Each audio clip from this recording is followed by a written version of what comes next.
Hello, everyone, and welcome to Talk Nerdy. Today is Monday, April 1st, 2019, and I'm the host of the show, Cara Santa Maria. And no, this is not an April Fool's joke. It's just a typical show. I always hate it when they do those April Fool's things like post fake science stories and get people legitimately confused. And they go, ha, it was funny. It's like, but is that a joke, really? Is that funny? I don't think we're going to be doing much of that in this episode. I'm actually really excited because I had a chance to sit down with a super cool guy on the show this week. But before we dive into that, I want to thank those of you who have made Talk Nerdy possible. Remember, Talk Nerdy is and will always be 100% free to download. And that's because the show really does rely on support from listeners just like you. One of the biggest ways that you can support the show is by visiting patreon.com/talknerdy and pledging your support on an episode by episode basis. So I want to give a shout out to the people in the top tier of that Patreon community right now. And they include Pedro M. Rosario Barbosa, Phil Tiber, the Zombie Drummer, David J. E. Smith, Jeffrey Perez, Charles Payette, Gabriel Felipe Jaramillo Gonzalez, Brian Holden, and Jeffrey Sewell. Thank you all so much. And remember, there are a bunch of other ways that you can support the show. You can rate and review on Apple Podcasts, on Google Podcasts, any other podcast platform that you use. You can also share the show with your friends and family on social media. And you can shop in the Talk Nerdy store by visiting talknerdymerch.com. All right, guys, I'm really excited about this week's episode. I do say that every week, don't I? I'm like hearing myself say it. It's funny because it comes out of my mouth, but it goes into your ear holes. And so you probably recognize it more than I do. But as usual, I guess I could say I'm really excited about this week's episode. So this week, I have a chance to talk to Justin Shaifer, who's a PhD student at Columbia University, but he's also known as Mr. Fascinate, giving talks all over the place and developing curriculum that's culturally responsive for students within the New York City area. He also does really cool after-school programs. So we talk a lot about how to reach littles.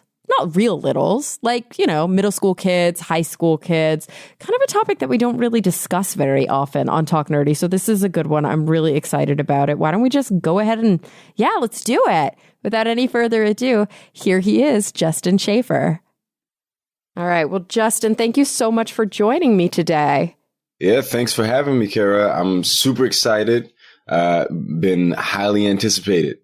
Absolutely. So, we've been back and forth a few times to reschedule this. And of course, as soon as we tried to connect today, there's something crazy weird going on with the recording software I literally always use. And it's all on my side now, which means I think it's because I recently downloaded the newest OS on my Mac. But as you mentioned, we're sciencing the shit out of it, right? Correct. The forces of nature have tried, but science and engineering has prevailed. We have scienced the shit out of this. We have. We're all sorts of set up across like multiple contact scenarios and different redundant backups. But I think that this is actually going to work. Fingers crossed. If it doesn't, it was a very interesting experiment. But so far, it appears to be working. So Justin, oh my gosh, thank you so much for having a chat with me. I'm really excited to talk about your work, about Fascinate Sci, about just everything that I think that the listeners are going to be super interested in learning about. But we'll start with the fact that I met you because you actually were an attendee at SciComm Camp. Was that just last year? Yeah. So, and I have to give you a huge shout. And I think I sent a letter in when you guys asked for feedback. Absolutely amazing conference. Anyone that's listening, highly recommend. If you're interested in communicating about science, you come out there. So many practical nuggets were added, Cara. So, I mean, I'm so glad that I found out about it. My friend, our mutual friend, Tom McFadden told me about it. And I'm just so glad that I went. I actually just was with Jess Phoenix. We were at so I'm a part of the Explorers Club now, but all of that stuff came as a result of, the trickle-down effect of meetings I had at SciComm Camp. Oh my gosh, no way. So we still haven't had Jess Phoenix on Talk Nerdy, even though we talk about it all the time. I was just looking at her Instagram, or maybe it was her Twitter, about the Explorers Club meeting, which, was it in New York or DC? Yeah, it was in New York City. We had Buzz Aldrin there. We had several members from all these Apollo missions. I think it was some kind of crazy, unprecedented amount of astronauts in one room. That's amazing. Yeah, it was amazing. It was mind blowing. My mind has been blown over the course of the past 2 days. And there are these great pictures of Jess, who famously, if you guys don't know who she is, because I haven't had her on the show yet, she's a volcanologist out here in California who ran for Congress recently. But there's this great photo of her next to Sylvia Earle. And Jess, of course, has like a giant neon pink mohawk. Yeah, it's actually bright red when you see it in person, like Cool. angry red. But I mean, everyone loved it. It was just as amazing. The Mohawk was amazing. That's so great. So, of course, coming to SciComm Camp was not your entree into science communication, though you came there because you were interested, like many other people are, to meet new people, maybe learn some new skills. But you were already pretty steeped in science communication. So tell me a little bit about, what it is you do right now. You're currently a student, aren't you? Yeah, so I'm a part-time doctoral student at Columbia University, specifically Teachers College. So I'm getting my doctorate in science education there. But the thing that I do the most is I run a business, and the focus is exciting underrepresented students about STEM.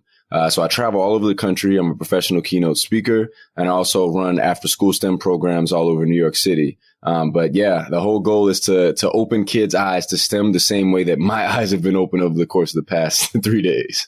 Oh my gosh, I love that so much. So before we dive into Fascinate and we dive into the Magic Cool Bus and all of those things, tell me a little bit more about your part-time doctoral work. A, I didn't know that Columbia offered part-time PhD programs. How amazing for people like yourself who are already working full-time. And B, how cool it's a PhD in teaching science, or is it an EDD? So I believe that once I get further into the program, I'll have the option of kind of selecting a path towards an education, a doctorate of education or a doctor of philosophy. So that's my understanding right now. Very cool. So I'm still fairly new in the program, but yeah, I'm really excited about it. And it's a cool way to, I guess, publish some of the things that I'm already doing on the ground floor in academia.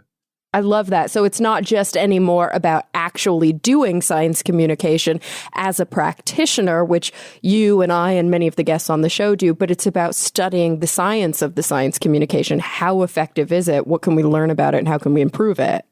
Precisely. Right. And so there's a lot of academic stuff out there that I think has worked historically, but there are a lot of things that are changing in terms of the way the information is disseminated that are creating these entirely new landscapes for how we interact with Gen Z kids. And, specifically with my work with urban students in New York City, we're trying to carve out this new path for engaging these kids to fill this insane job gap that exists in the United States and beyond for STEM jobs. Absolutely. I mean, when we talk about that, it's so, well, I guess we'll get to the specifics of that, but maybe tell me a little bit more about what it is that you are doing as a kind of full-time freelance science communicator who owns your own business. Like maybe we can start with Fascinate. Sure. Yeah. So the biggest source of revenue for me right now is keynote speaking and professional teacher training. So, I travel, I tell my story about what STEM has done for me. It's gotten me out of a situation. It's put me in a position where I could financially free myself. And I train teachers on how to do the same for students, with the big picture goal being, glamorizing STEM the same way that, maybe MTV glamorizes music or ESPN glamorizes sports. But there's some other things I do on the side that have also gained quite a bit of traction. I create some digital content. I have a cartoon series out there. It's called Hood Science. It's designed to demystify science and STEM concepts for urban students. And yeah, I mean, I'm all over that landscape. We also have a nonprofit initiative, and that's what you're talking about, the Magic Cool Bus project, which we're still in the early stages of, but really excited to bring the bus to kids once we get that thing up and running. Hopefully that'll happen in the foreseeable future. Oh my gosh, I love that. So, okay, you mentioned your cartoon series that you made called Hood Science. Tell me more about that because that sounds fascinating. Fascinating. I love that word. So, I mean, Hood Science for me, this was an idea that was beating at my brain, Cara. I mean, for so long, I had this idea, like, what if there was a precocious young science oriented kid and a robot, and the robot was just goofy and he was like the sidekick. Like, what if they had some kind of interaction that was educational, right? And this thing was beating at my brain for so long. At the time, I didn't have the resources. I didn't know animators. I had no idea how to make a cartoon series. But what happened was I was so determined to do it. I taught myself animation, and a lot of this stuff helped out with science communication. I had already learned some video production, taught myself graphic design, designed the characters from scratch. I voiced 5 of the characters, and we brought this thing to life. So we have 2 pilot episodes out right now, but we're in talks with some other organizations to try and build this whole thing out into something bigger that can impact a lot more kids. Oh my gosh, that's so great. I'm looking at your pilot episode, a DNA sample right now. I can't believe you taught yourself how to animate and did this all yourself. Yeah, it was a weird time for me. I mean, I was just like, this idea, like I said, this idea was like, it has to leave my head. It just kept beating at me. And so I just, every day I would come home and have this thought about this thing, and I wrote it down and it wouldn't go away. So I just kept learning and teaching myself. And some of it was animated frame by frame, and some of it was animated using some cutting edge software. So, I mean, fortunately, I built a PC that's capable of rendering some of these things. But I mean, those are all just the benefits and perks of being a nerd, which I talk to kids about all the time.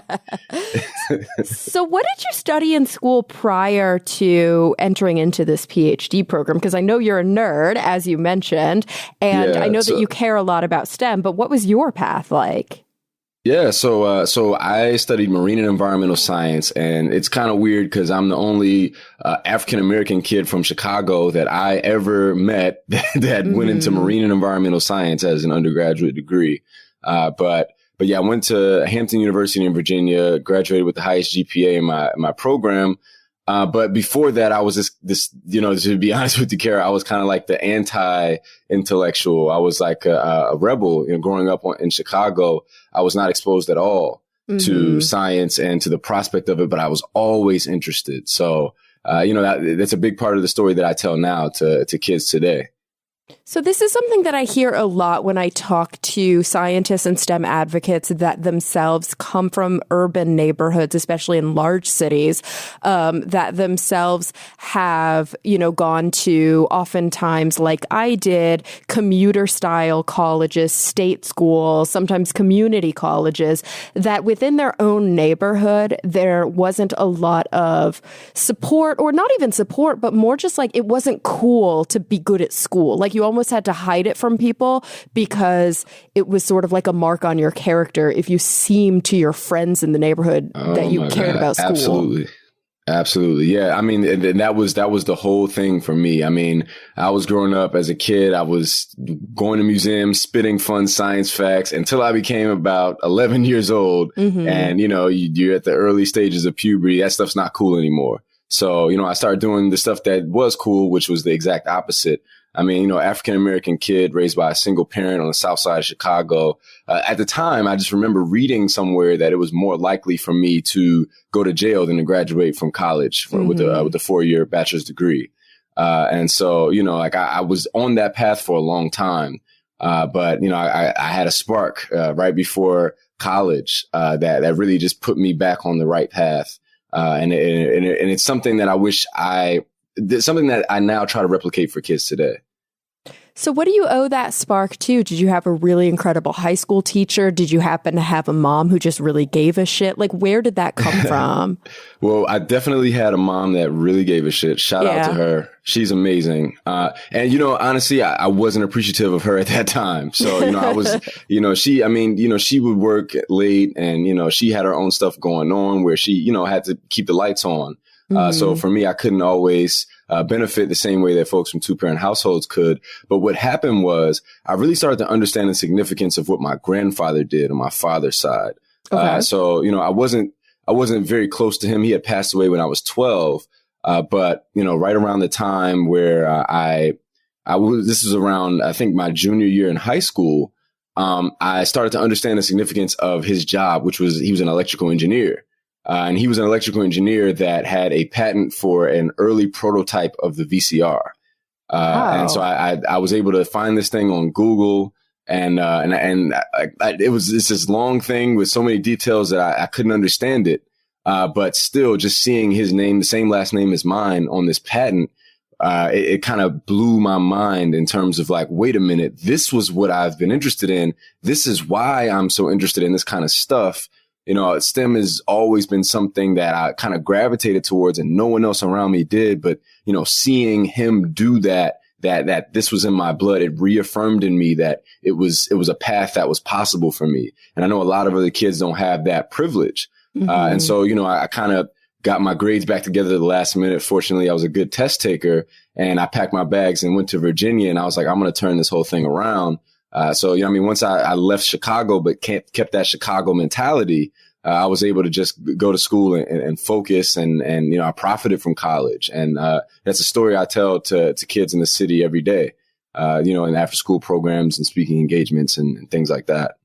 Yeah, you know, it's funny because you mentioned that when you were growing up until about the age 11, you would go to museums all the time and you were really involved in STEM. It's an interesting kind of irony, I think, that a lot of science and natural history museums actually are usually in the innermost part of the city, and they're often in areas of town that are like lower SES areas, yet the very kids who live often across the street from these museums aren't getting the access to them that they need, likely because they simply don't have the support within their communities to know that A, it's okay to go there, B, this is available to them, and C, there's other people who look like them who are doing the jobs that they could be doing. I mean, how important for you was mentorship as you were coming up, other than, I mean, this incredible story about your grandfather? I mean, yeah. So, you know, for me, I think I didn't see people that looked like me doing any of these kinds of things until I got to Hampton, which is a historically Black college. And, you know, I started seeing kids that I admired. You know, these are kids, you know, at the time, I mean, you admire any kid that's going into a full-time job and they're making 70,000. That's like, oh my God, wow. Yeah. And so, you know, you talk to these kids and, you know, they come from similar backgrounds to me. And I mean, that, you know, just once again, opened my mind yet again to the possibility of, okay, if I apply myself, I can actually get here and actually do this. And I mean, yeah, like you were saying with the kids in the museums, you know, I volunteered at museums a lot before I ended up starting my business and all the things I do now with Fascinate. And, you know, part of it is, even if the kids do go, I mean, there's a lot of schools that, you know, they'll provide these informal experiences in partnership with museums.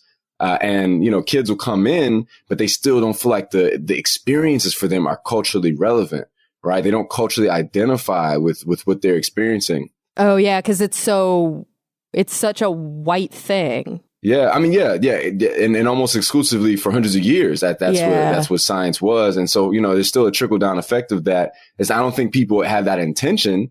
But what happens is, you know, I found myself as kind of this interpreter for the kids, right? And so I would kind of be like rapping some of the exhibits to them and you know, doing all these other cool dances with I guess my interpretation of the science. And my passion, I think it was infectious. You know, my passion for the science was infectious because I related to them. And I remember this was actually a couple months before I started my business. This is really what kind of got me, once again, was a catalyst. This little kid walked up to me. He's a young Black kid. He's like 8 years old. He's like, hey, man, what do you do, man? And, you know, I didn't want to overcomplicate it. I was like, hey, man, I'm a scientist.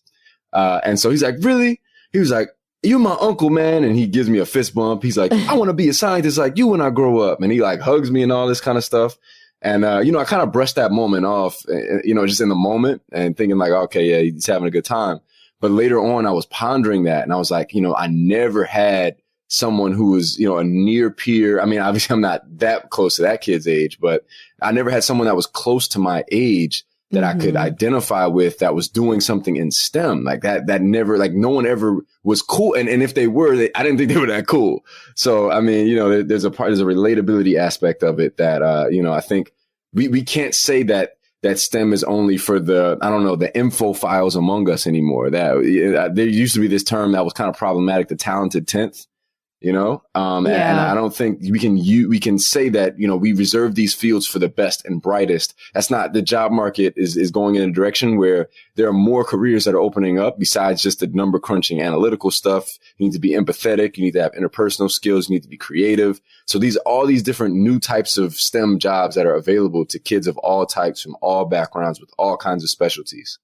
Absolutely. I mean, we talk about this a lot on Talk Nerdy, specifically, I think most recently within the context of the gender gap in STEM sciences. I have a lot of women on the show talking, especially women in like high levels of corporate positions or high academic positions where they are like the only woman, and they look around, especially in things like computer science and engineering, and they're like, I need to see other people like me. I never did when I was young. And, I want to make sure that young girls see people like me. Obviously, there's a similarity when we talk about the kind of ethnic or racial gap in the sciences, but in many ways, it's actually that much worse. I mean, I think that when, you ask most people, name a scientist, they can't. And if you ask people, name a black scientist, if anything, they're going to say, George Washington Carver, didn't he invent peanut butter?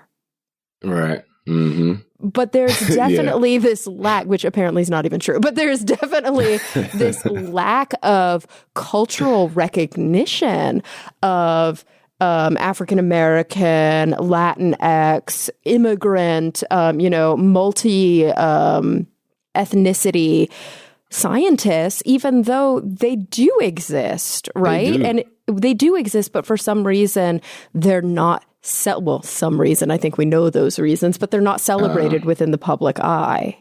Right. Yeah. I mean, yeah. So my experience has been that part of that is almost like I was saying before, this whole idea of glamorization, right? Scientists, my background wasn't in science, and I felt like, there were a lot of pressures on me, to be, humble and kind of, like very closeted about my interests and introverted and not really speak or so when I was at Hampton, I was a student body president, and all my professors would talk trash about me, like, oh, look at this guy, he's a politician, and I would be in the research labs and they would clown me the whole time. And it was fun banter in the moment. But I could imagine, with other types of kids, if they're younger and they don't know better, that can be debilitating. Science has a problem with, and STEM in general, tech is getting better at this with just making it cool. Like if kids saw what I used to watch when I was a kid that I think is discontinued now. I don't know if you remember G4 Tech TV. Oh, yeah. I used to go on G4 all the time. What was that main show that I was always on? Attack of the Show. Yeah, I was on there all the time. Yeah, I love G4. Yeah, I love that's really cool that you were on there. I used to love G4 as a kid, and I actually didn't even have cable, but I would go over to somebody's house and sneak and watch TV and watch G4 because I just love this idea of like, wow, this stuff is cool. And I was like an 8-year-old kid at the time watching this thing, and I'm just imagining, if the lives of obviously, the lives of scientists aren't the same, but there's different types of scientists. There's field researchers. There's different types of engineers. There's electrical engineers, mechanical, chemical. So it's like if the experiences of these people were in some way marketed or glamorized or made cool the same way that the lives of these musicians and athletes and entertainers are made cool. Well, how could we how much more? Imagine how much more we could effectively inspire these young kids to be getting into these careers. So, that's when I created the organization, that was the big, hairy, audacious goal, I guess I had in mind with how I wanted to engage kids. Is I want to make it cool in that way. Oh, absolutely. You talk about making things cool. You also talk about making them relevant, right? Like culturally relevant. And I guess I have a question because it's something that I've never had to experience or overcome. But you went to a historically Black college and now you're at Columbia.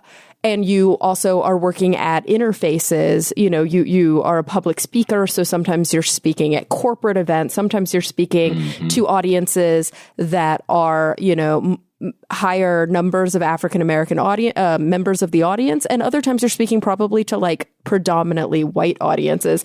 And my question for you is, how much have you felt like within the STEM community as a whole, which is sort of a hard thing to say because obviously there are a lot of factions within it, that it is still a pretty whitewashed community? And like, did you early on feel pressure to like code switch all the time when you were talking to different audiences? 100%. So the best way I've actually heard this articulated was, and this is actually something I started doing in high school, because I went to a predominantly white high school as well in Chicago.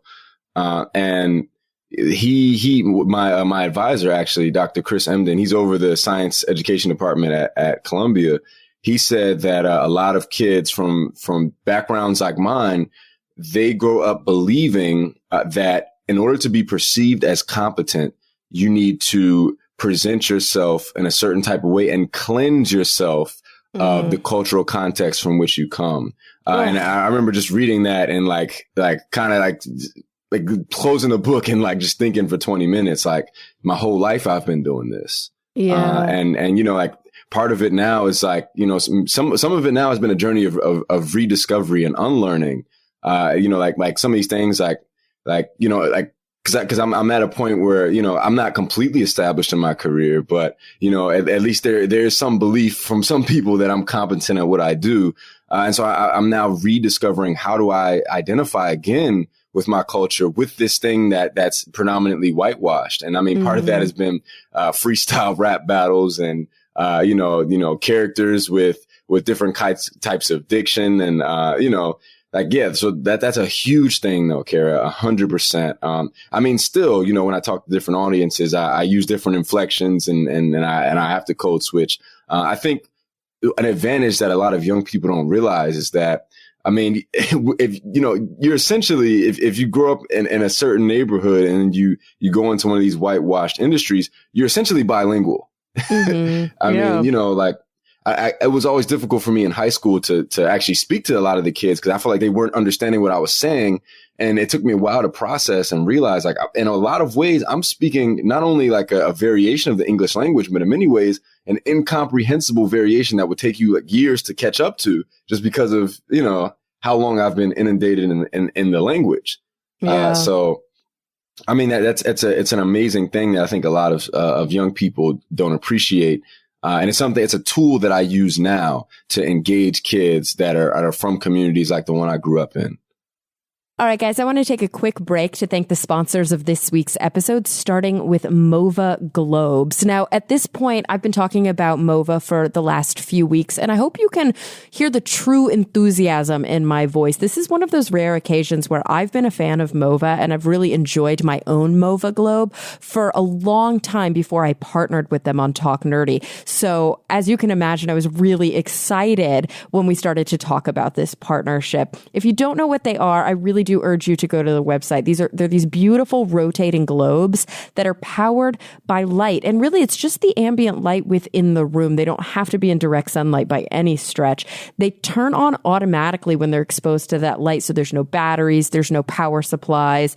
And I mean, they're a conversation starter. People are always like, how do they do that? I think I told you a story about some very smart people, some physicists asking the same question in my office once when they were looking at my beautiful MOVA Mars globe. One of the things that I love about them is that there's a bunch of options. If you're like an Earth globe nerd, they have so many different color schemes, so many different relief patterns. There's also famous artwork if you're not really that into globes. Like there's Van Gogh globe, Monet globes that are really lovely. But my favorite, and I've mentioned this before, are the planetary, actually they're not just planetary, so maybe I should say the solar system globes. I have a wonderful, beautiful Mars globe that I love. There's also a globe of our own moon, right? Earth's moon, but there's a globe of Titan, which is Saturn's moon, one of Saturn's moons, its biggest moon, and it's really, really beautiful. There's even a Vesta asteroid globe. I highly recommend you go check them out and get one for yourself. And hey, I'm going to make it easier for you. If you go to movaglobes.com/nerdy and use the coupon code nerdy, you'll actually get 10% off your purchase. So one more time, that's Mova Globes, MOVA globes.com/nerdy, and use the coupon code nerdy for 10% off. I also want to thank Sora Lighting for their support of the show. So let's talk a little bit about Sora Radiant. It's an LED that's uniquely designed with full spectrum technology. So you see every color the way that nature intended, the way that you see it when you're outside in rich, beautiful sunlight. But in addition to Sora Radiant, which are these, as I mentioned, stunning LEDs that you can grab for your entire house, Sora also offers a line called Sora Healthy. And the difference between Sora Radiant and Sora Healthy is that Sora Healthy is the only LED that's designed with 0 blue wavelengths of light. So we've talked about this before on the show, right? Blue light can actually suppress your melatonin production. That's why a lot of homes now are designed with, like a red nightlight in the bathroom, for example. You don't want to have a light in the bathroom that has any blue wavelengths because it'll start to suppress that melatonin. If you have those wavelengths removed out of that full spectrum, then you may actually sleep better. And Sora Healthy is going to provide you with a product that helps you to try that out. And remember, they're also stunning LEDs. They're energy efficient. They're dimmable. They don't buzz. They use a fraction of the energy of incandescent bulbs. So guys, I really highly recommend this. I love them. I have them in my house and it's just stunning. Like the light in my home is really beautiful. It's not too warm. It's not too cool. I don't feel like I'm living in an office building. You guys know what that's like. So try it out for yourself. Don't trust my word for it. Just try it out for yourself. You can get 15% off of any purchase over $50 by just visiting amazon.com/Sora and entering the promo code NERDYLIGHT at checkout. That's amazon.com/SORAA and enter the promo code NERDYLIGHT at checkout for 15% off any purchase over $50. All right, guys, let's get back to the show.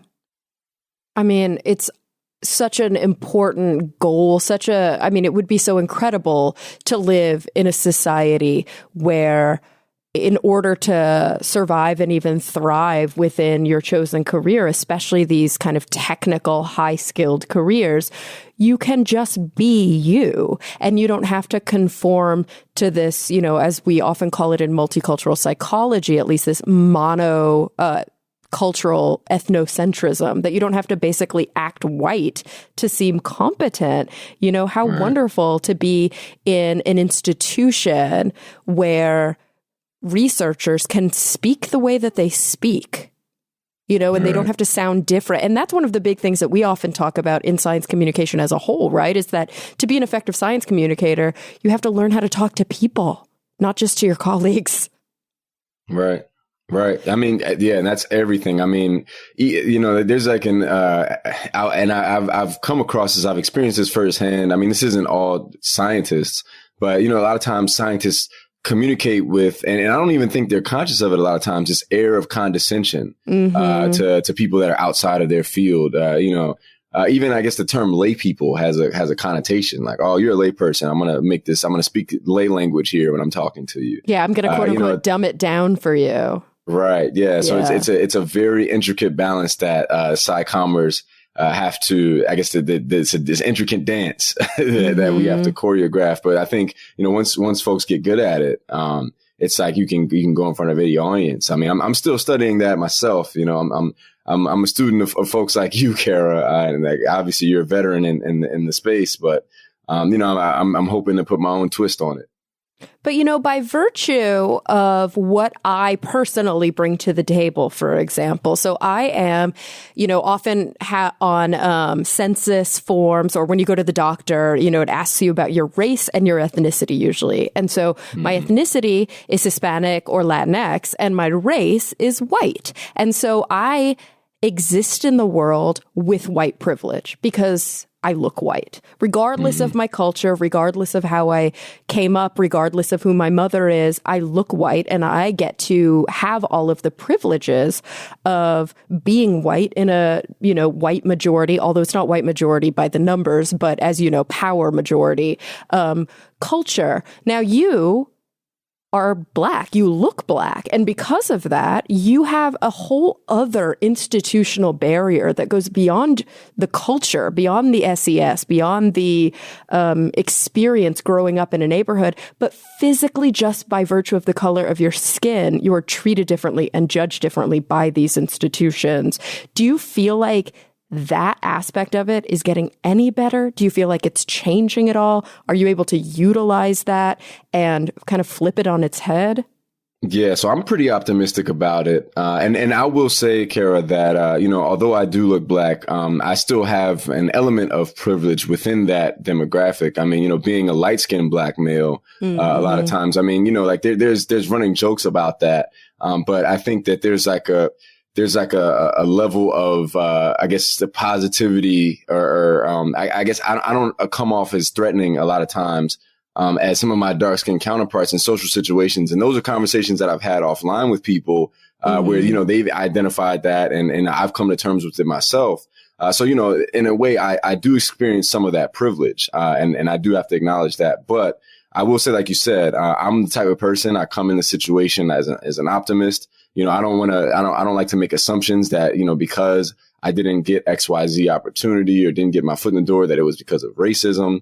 And so for me, a lot of times being the only Black guy in the room, and also, usually being, a person with a pretty unique voice that can, people usually remember me, in these kind of spaces. And so, I usually only have to meet folks one time for them to remember me, where, maybe it is that they remember me as a Black guy. But, to me, that's an advantage. And so, I guess with that kind of attitude, I've been able to, I guess, flip that on its head.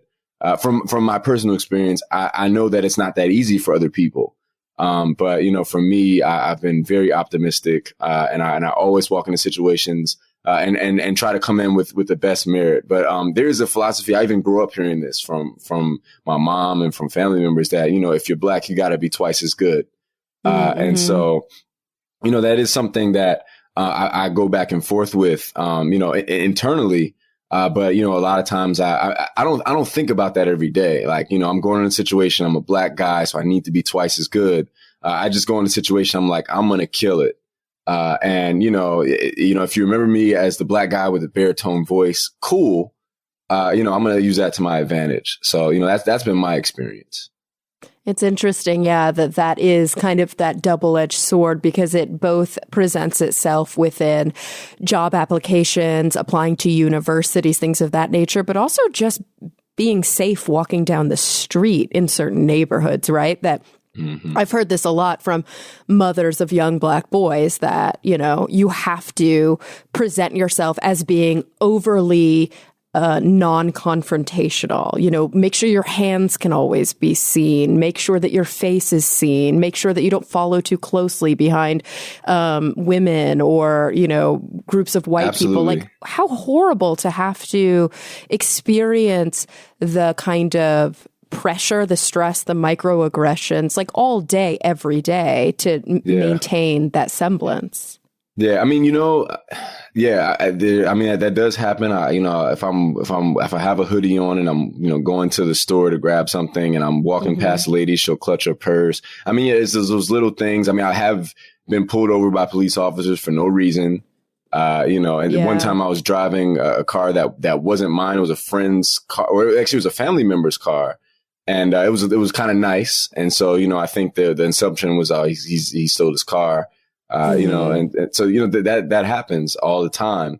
And it's definitely an experience. But, one of the messages that I like to take to kids that experience similar things growing up is that there's power in having to struggle 3 times as much or 2 times as much to get to the same place as someone else. Yeah. Because your mentality, you are that much more fit, for the next wave of struggles that you're destined to experience. So there's this whole narrative about, and I try to erase this from kids' minds. There's this whole narrative of, I look at the poor kids with the poor access to resources, and they when they walk down the street, they get racially profiled. It's like, no, you have assets as well. You have value as well. Going through those things makes you internally and mentally so much more powerful as a person. You can walk into a situation, you can face adversity head first. Growing up in Chicago, I had some pretty crazy situations happen to me where I experienced, I think, as a very young kid, real fear, like fear for my life, in multiple situations. And so when it comes to things like public speaking, which I'm sure you're familiar, it's listed as one of the most, I think it's the most common fear in the world, second to, or death is second to public speaking. But put it in the context and some of the things I experienced in Chicago. I mean, I walk into those situations fearlessly because I'm like, oh, this is not a real threat. I'm just talking in front of some people. Yeah. And so, I'm able to do that, I think, partially because of maybe some traumatic experiences that I had as a kid. So, I think there's a certain mindset that you can have and viewing adversity from diversity as an advantage. Oh, absolutely. I think it's really cool that you mentioned that because it really aligns with some of the things that I've learned in my clinical psychology program in working with clients who have experienced trauma, that framing these kinds of things in the positive instead of always talking about all the bad things that come from it is actually incredibly healing. It actually reminds me of a panel that I was on recently, maybe it was a year or two ago, at Nexus in New York City for with the Skeptic's Guide, but it was actually an all-women panel, and it was all about sexual assault and kind of the skeptical community's role in talking about these Me Too issues. And there was, of course, there's always that one question. You know how when you open it up to Q&A, the first question is always completely tone deaf.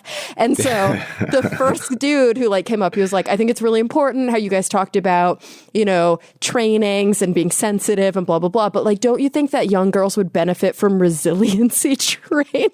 And I was like, okay, we're going to take a second. And the one thing that I'll say point blank is that, you know what the number one predictor of resilience is? Trauma. If you yourself have been through some shit, you are, by virtue of having gone through that shit, going to be more resilient. And I think that's exactly what you're talking about. I mean, this is it's an unfortunate situation, but out of it comes this great, incredible strength that, you look at, for example, oh my gosh, the college admissions scandal, which everybody by now might have heard of, at least my American listeners. I'm not sure how much this has traveled the globe because it happened just before the horrific incident in Christchurch, New Zealand. So it was probably, for good reason, overshadowed by that. But just this month in March, it actually already has its Wikipedia page. U.S. federal prosecutors charged 50 people that were involved in this big admission scheme for research universities. And famously, there were some famous actresses who were indicted on this. What's her name from Full House? What's her name from Desperate Housewives? And basically these privileged white families were bribing university admissions upwards of $500,000 to either do better on their SATs or to doctor some sort of portion of their application to get them into the schools they wanted to get into.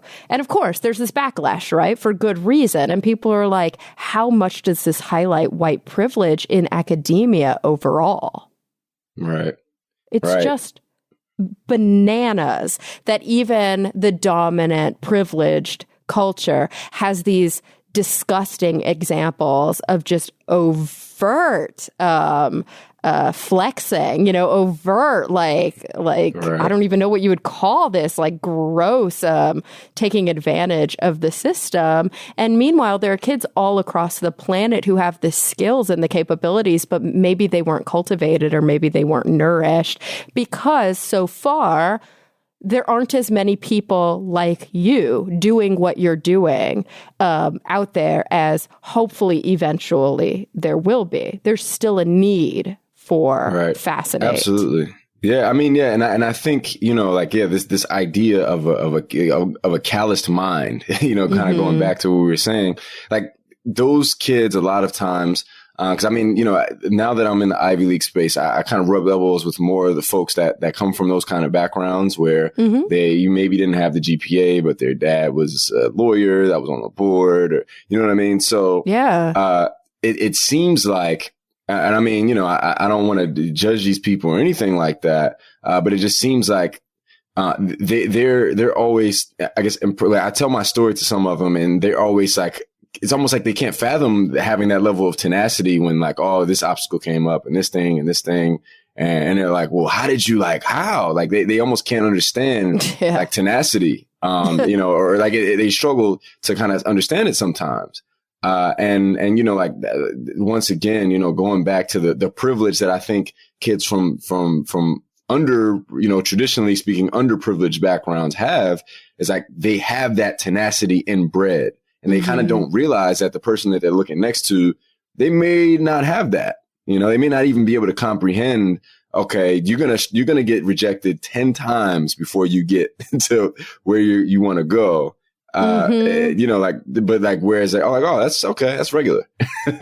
Yeah, it's the classic example of the kid who was always first in their class at their small school, getting into a competitive school and then making a B and literally going into a deep depression, right? Because they've just never had to experience that. And I think that that's also such an important portion of good science communication is communicating to individuals that the scientific process is a process of like constant failure and that failing is a good thing. And that's how we improve and that's how we learn. Right. I mean, yeah, in the after school programs I perform, you almost have to unwire a lot of the stuff that traditional education has the mental stuff that is done to kids with that perception about failure and pass, fail and grades when you're educating them about science or, if you're a tech company and you're iterating and building a startup, early stage product, prototyping, same concept, you keep failing until you make the thing that works or engineering. Right. And so, yeah, I mean, it's something that seems to be the prevailing way of doing things in the professional workforce. But it seems like kids are just not prepared. Generally speaking, there's schools and programs that do this, that are exceptions. But generally speaking, it seems like school doesn't prepare kids to do that.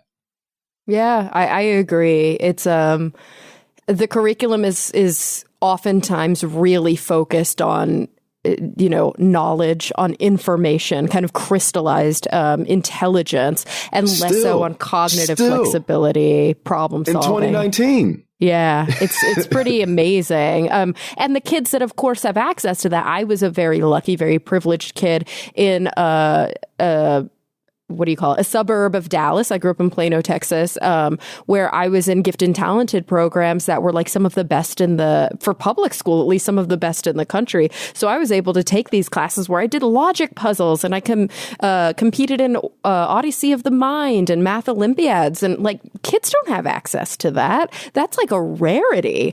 But that's some of the things that you offer in these after school programs, isn't it? Like, tell me a little bit about what these kind of STEM and STEAM workshops are like.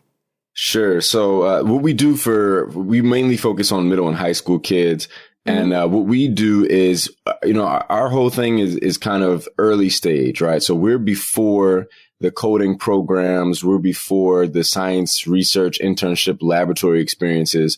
But before all that stuff, you need to be, and a lot of these kids later on in life aren't yet effectively inspired and motivated to pursue STEM careers and know the steps it takes to get into one. So, we take kids through this process from, a lot of times they don't know anything about what a STEM career is besides a doctor or, like a biochemical engineer is like foreign to a lot of the kids that we work with, like, or the idea of one, like if they heard the name, they'd be like, okay, I don't know what that is. What do they do?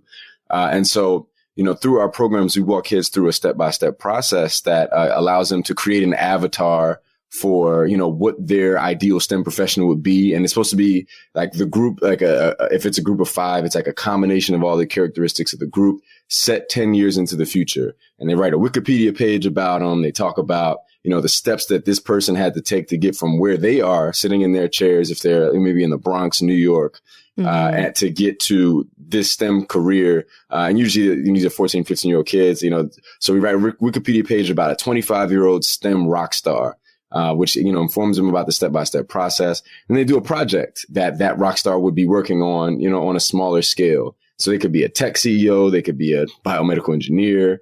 They pick what their avatar's career is, and we build things, based on the culture of the kids that we're working with and all those kind of things, where we're directly responding to students' actual interests. Because, a lot of kids don't see themselves in these careers. So, maybe they want to be they want to make beats, right? And they're like, okay, I don't see STEM in this. I'm like, hey, your favorite sound engineer, a lot of kids today like Metro Boomin. He's like one of the hot hip hop producers right now. He's a sound engineer. He's an audio engineer.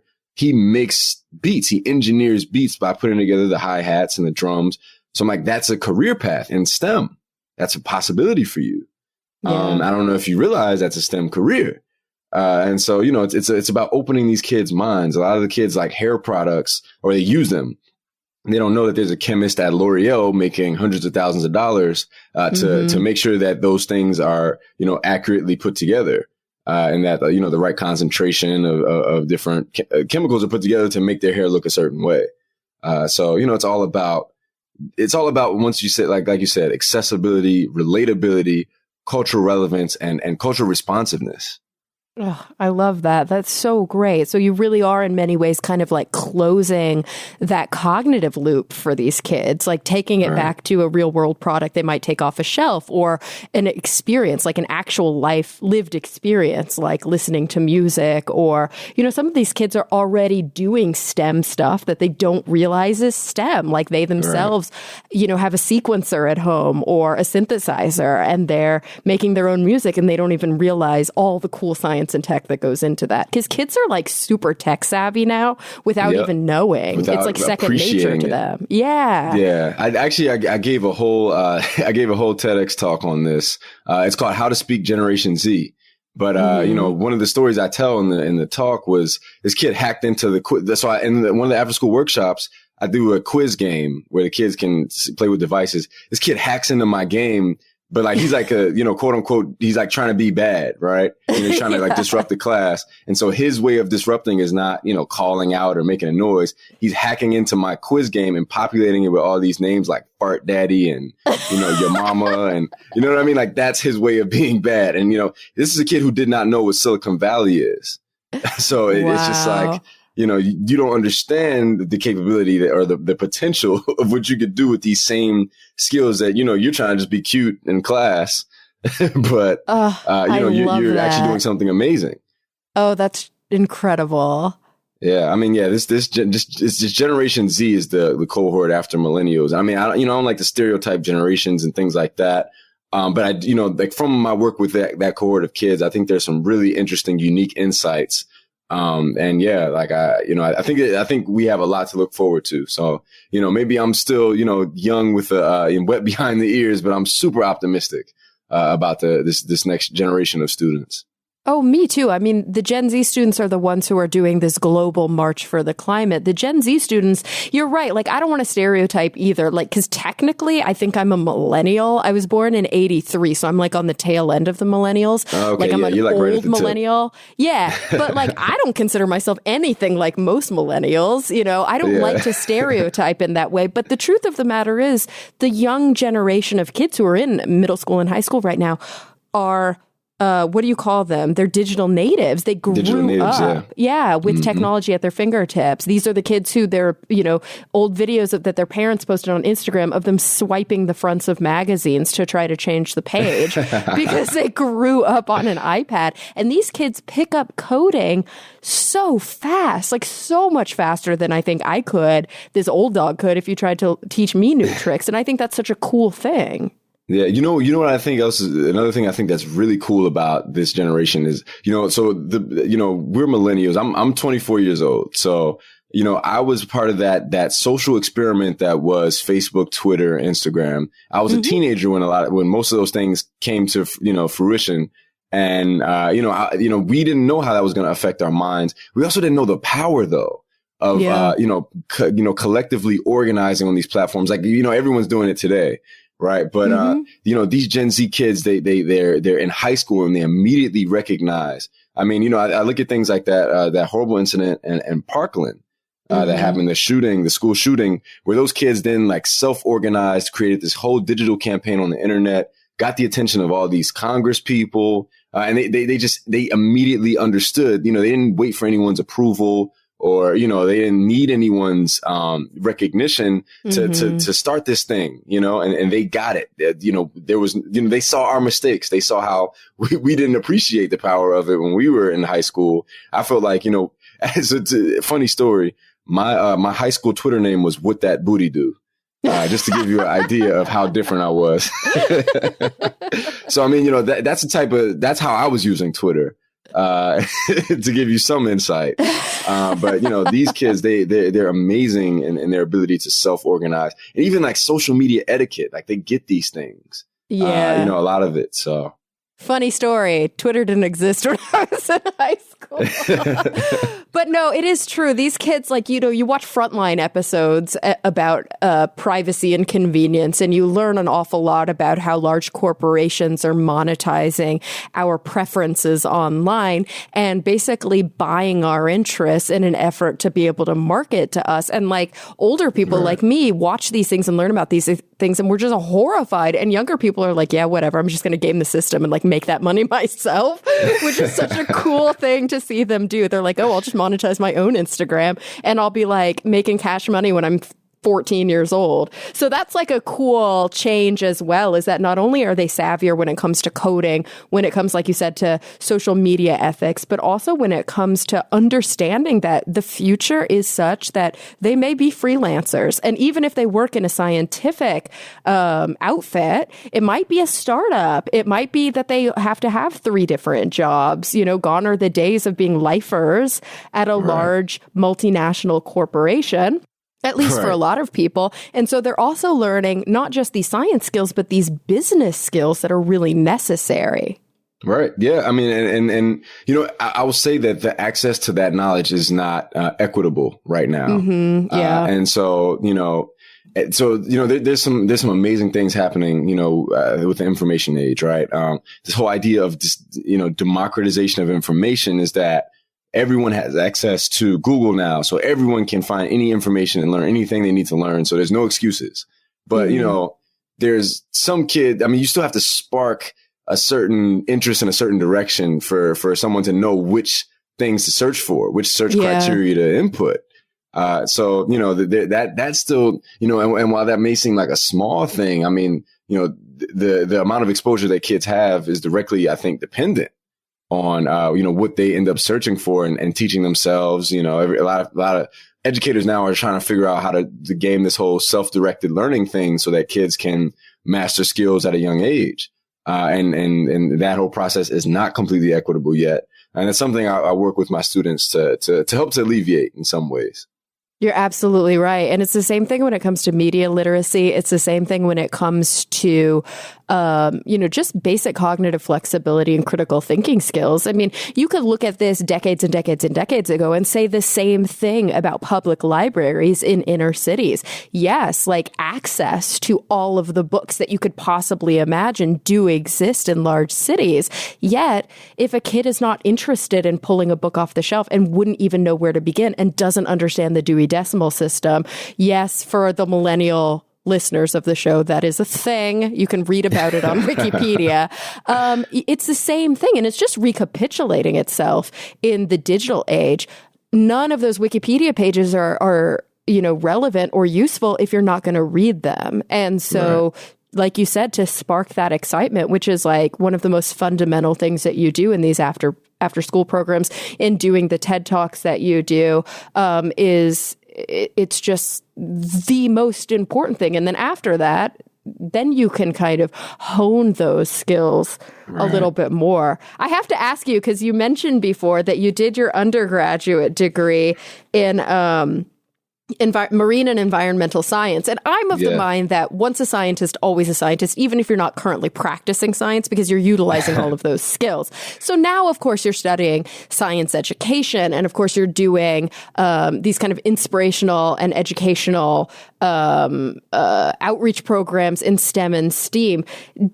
Does any of that marine and environmental science still touch your heart? Are you involved in anything regarding those programs? Like, what's your connection to that kind of earth science? So I guess the one thing is like just leisurely. I'm still a closet science nerd when it comes to just the mysteries of the deep sea, and just generally pretty much anything. STEM. I think that's why I kind of went into this path is that, it helps to have, I guess, this accumulation of, I guess when you're a student, you're like, oh, this is all irrelevant science facts. But that stuff actually comes in handy when you give talks.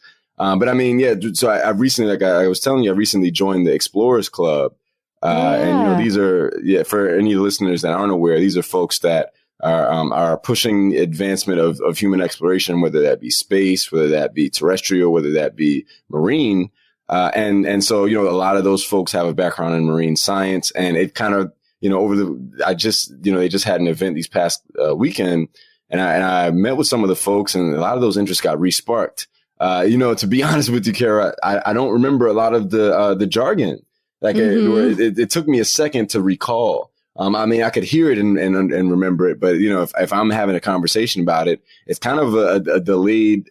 It's like a delay in remembering terms like thermohaline circulation and all those kind of things like benthic, and I just like it takes me a second, and I'm like, oh man, like I want to go read again after having a conversation with some of those people.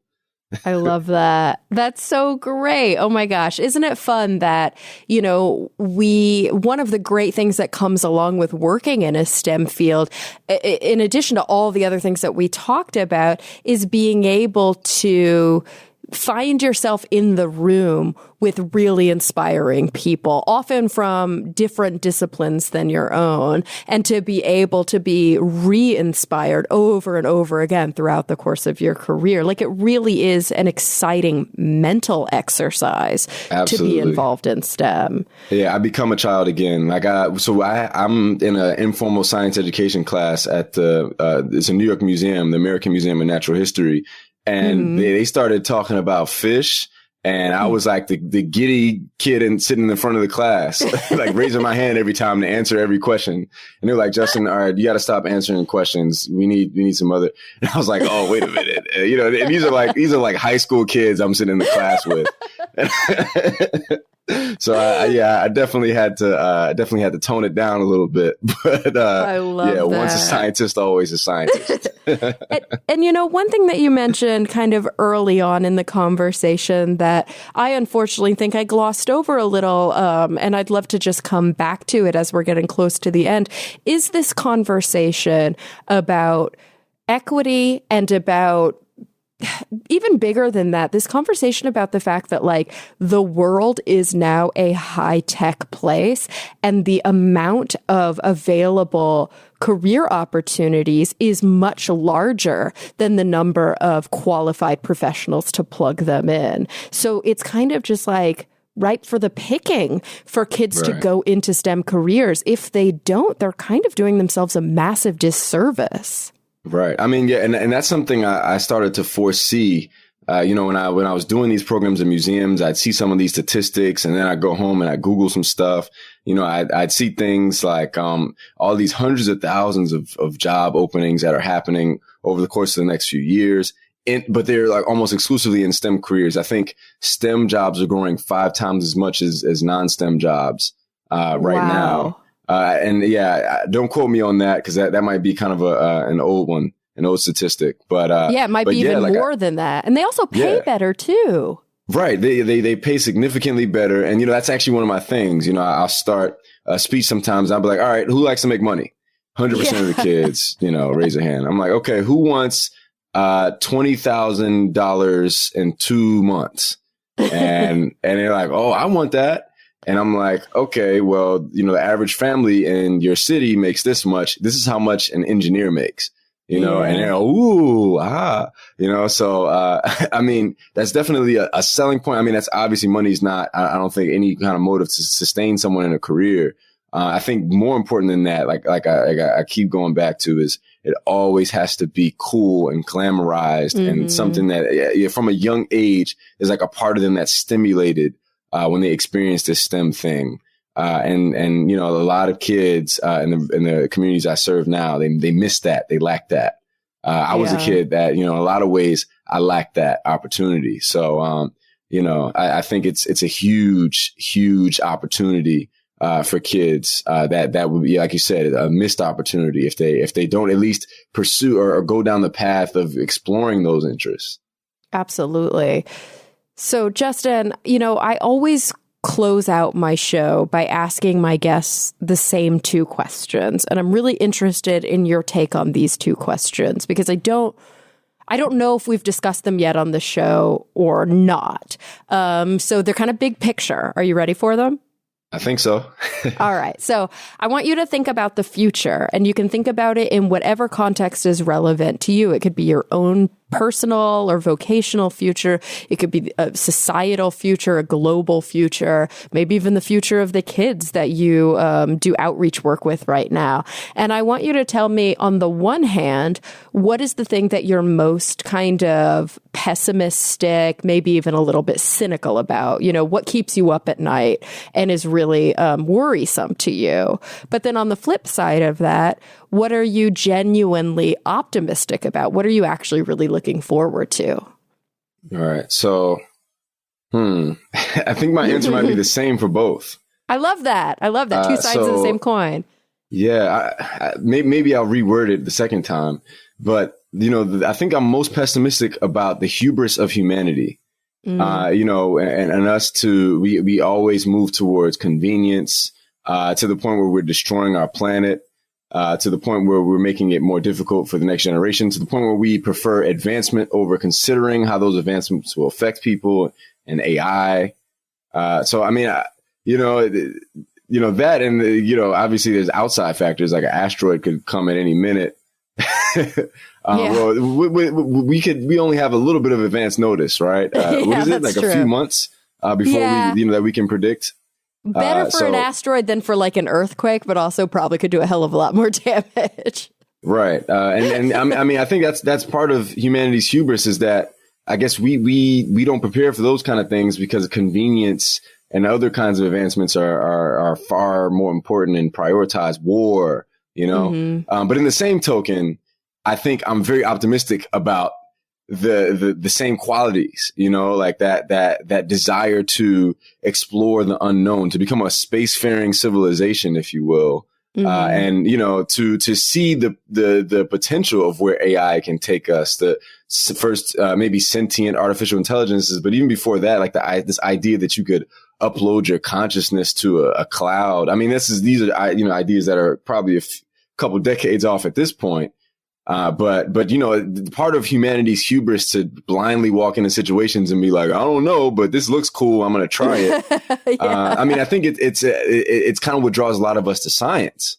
And you know, like, you know, that quality can be bad in some cases, but that quality can lead to some amazing results. And I think, you know, in a big picture sense, the advancement of civilization, I think that's the quality that's led to it. So I guess I'm optimistic and pessimistic about the same quality.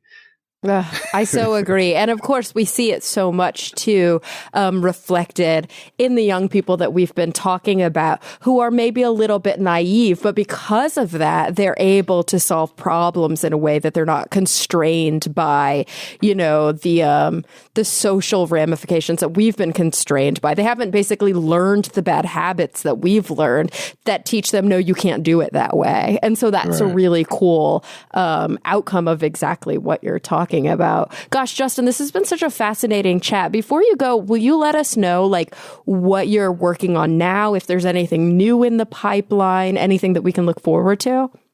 Sure. So, I briefly touched on this. I'm in the process of building a bus. I'm in the early stages of it. It's called the Magic Cool Bus. So, we're looking for organizations to partner with to build this hip hop STEM bus that goes to different schools in New York City and engages these kids in a unique way that's relevant to their culture, but also provides them with STEM experiences that they wouldn't be able to afford otherwise. So that's a pretty cool project. I'm still in the process of working on, still in the pipeline. And other than that, I'm always looking for places to speak, to share my story, and to empower students of the future and of the present, and show them that, let's take this asset-based mentality of, it doesn't matter where you're from, it's about where you're going. So, I'm constantly, I'm taking in a lot of requests for speaking gigs now. And I've got a pretty decently booked calendar for I guess a doctoral student. But I'm always looking for more opportunities. And I guess the other thing I'm always on the lookout for, Cara, is, places to plug in with some of the content that I've created. Yeah. That's it's a huge thing for me right now. I've been doing this scrappy, on my own for a while. I'm talking to some folks about potentially coming on and produce content for them, but always looking for more places to partner and share some of this culturally relevant science content. Oh, I love that. So the kind of partnerships and support that you can find through doing speaking engagements, through getting partnerships to help you build the bus, all of these things, really what they serve to do is to fund the outreach that you're able to do. And, Right. You going to museums, going to schools and things of that nature. So if somebody listening right now is really inspired and they're like, this is a cool thing that I would want to be involved in, how do they get in touch with you? So you can email me at Fascinate Sci. That's the word fascinate and then SCI at gmail.com. But you can also find me on Instagram. I'm Mr. Fascinate. That's Mr. the word fascinate. LinkedIn is actually, oddly, Cara, LinkedIn is my biggest social media platform right now by far. Wow. I didn't really talk about it, but it's very underutilized. IG and Facebook are saturated with ads right now. And LinkedIn is where a lot of influential folks are. But, if you're doing content creation, I think you can kill it there. You can find me on LinkedIn at Justin Shaifer. I'm sure my name will be spelled somewhere on the podcast description. Absolutely. Well, Justin, thank you so much. This has been just fascinating. I totally caught that as I was saying it. But also, I think, honestly, really inspirational. I think it's important to keep having these conversations, whether you've heard them before or not, whether you've bumped up against them somewhere or not. The fact of the matter is this conversation has to be had over and over and over until we start to see real effective social justice change. And that's why I think it's so important that you continue to do the incredible work that you do, that you share your message. Honestly, I am really inspired by your work. And so it was an honor for me to have you come join me on the show today. Well, thanks so much, Cara. I think you're an amazing interviewer. No one gets me to talk like that. And I'm a speaker. This was an excellent experience. I think it was a riveting conversation that needs to continue. Like I said, I'm optimistic about the future of social justices, and I think we can make it happen. Me too. Well, guys, everyone listening, thank you for coming back week after week. I'm really looking forward to the next time we all get together to talk nerdy.